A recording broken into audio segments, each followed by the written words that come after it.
Հայաստանի ոստիկանության կողմից նախորդ տարի ցուցարարների դեմ կիրառված ուժը որոշ դեպքերում իրավաչափ չէր, պնդում են աշխարհի ամենահեղինակավոր իրավապաշտպան կառույցներից մեկի Amnesty International-ի ներկայացուցիչները։ 2024 թվականին Մարդու իրավունքների պաշտպանության ասպարեզում տիրող իրավիճակի մասին այսօր հրապարակված զեկույցի Հայաստանին նվիրված հատվածում իրավապաշտպանները մասնավորաբար նշում են. Վարչապետի հրաժարականի պահանջով ապրիլին եւ մայիսին տեղի ունեցած ցույցերի ժամանակ ոստիկանությունը մի քանի անգամ անօրինական ուժ է կիրառել։ Հունիսի 12-ին Երևանի կենտրոնում բախում է տեղի ունեցել ոստիկանության եւ սահմանազատման դեմ բողոքող ցուցարարների միջև։ 101 մարդ վիրավորվել է, այդ թվում ոստիկանության 17 աշխատակից։ Տարածված տեղեկությունների համաձայն 98 մարդ ձերբակալվել է։ Նրանցից առնվազն 15-ին հետագայում հասարակական կարգը խախտելու եւ խուլիգանության մեղադրանքներ են առաջադրվել։ Ոստիկանության գործողությունների իրավաչափության եւ օրինականության վերաբերյալ հետաքննության արդյունքում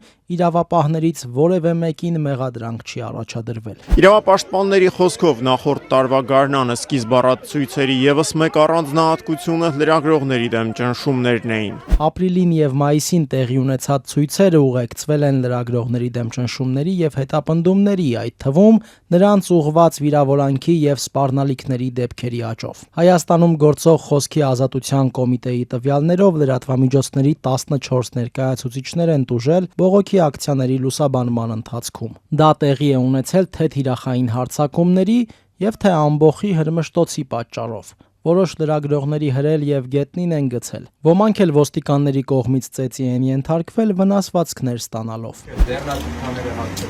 Իրավապաշտպան կազմակերպությունն իր ամենամյա զեկույցում հիշատակում է նաև ընդդիմության աջակիցներ Վազգեն Սաղաթելյանի եւ Նարեկ Սամսոնյանի 2024-ի մարտի 22-ին տեղի ունեցած ձերբակալությունը։ Երկու տղամարդիկ մեղադրվում էին Նիկոլ Փաշինյանի եւ իշխող կուսակցության մյուս անդամների մասին անտիֆեյք կայքում անպարկեշտ արտահայտություններ հնչեցնելու համար։ Նրանց դատավարությունը մեկնարկել է սեպտեմբերի 23-ին։ Եթե դատարանը Սաղաթելյանին եւ Սամսոնյանին մեղավոր ճանաչի, նրանց կարող է մինչև 5 տարվա ազատազրկում սպառնալ, նշում են Amnesty International-ի իրավապաշտպանները։ Անդրադառնալով Հայաստանի շուրջ ստեղծված կացության, իրավապաշտպանները նաև ընդգծում են, որ Ադրբեջանի հետ լարվածությունը 2024-ին պահպանվում էր։ Ադրբեջանի հետ հետկոնֆլիկտային լարվածությունը շարունակում է Հայաստանում ներքաղաքական խժդժությունները սնուցող գործոն հանդիսանալ, նշում են զեկույցի հեղինակները, կրկին անդրադառնալով նախորդ տարվա մայիսին սկիզբ առած սահմանազատման ու սահմանագծման գործընթացին։ Amnesty International-ի ներկայացուցիչների պնդմամբ Բաքվի հետ սահմանազատման վերաբերյալ համաձայնության հետևանքով մեջբերում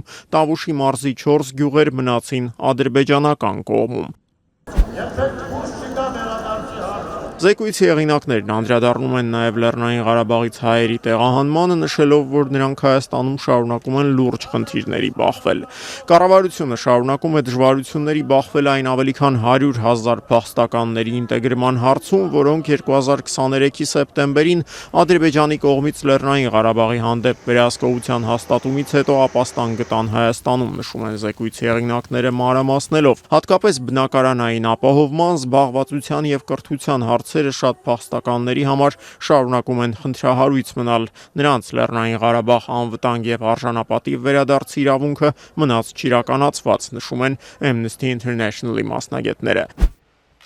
Զեկույցի հեղինակները հայ-ադրբեջանական հարաբերություններին անդրադառնում են նաև փաստաթղթի Ադրբեջանին նվիրված գլխում։ Խաղաղության պայմանագրի շուրջ բանակցություններում առաջընթաց արձանագրվեց օգոստոսին, այն բանից հետո, երբ Ադրբեջանը համաձայնեց այդ բանակցությունների օրակարգից հեռացնել իր հիմնական տարածքը Նախիջևանի էքսկլավին կապող Զանգեզուրի միջանցքի մասին պահանջը։ Ադրբեջանի կողմից ներկայացվող նոր պայմանները, սակայն մասնավորաբար Հայաստանի սահմանադրությունում փոփոխություններ կատարելու եւ փաստաթղթից Լեռնային Ղարաբաղի հետ միասնության մասին հղումները հեռացնելու պահանջն, ինչպես նաև սահմանազատման շուրջ շարունակվող վեճերը ավելի բարդացրեցին վերջնական կարգավորմանը հասնելուն ուղղված ջանքերը, նշում են Amnesty International-ի ամենամյա զեկույցի հեղինակները։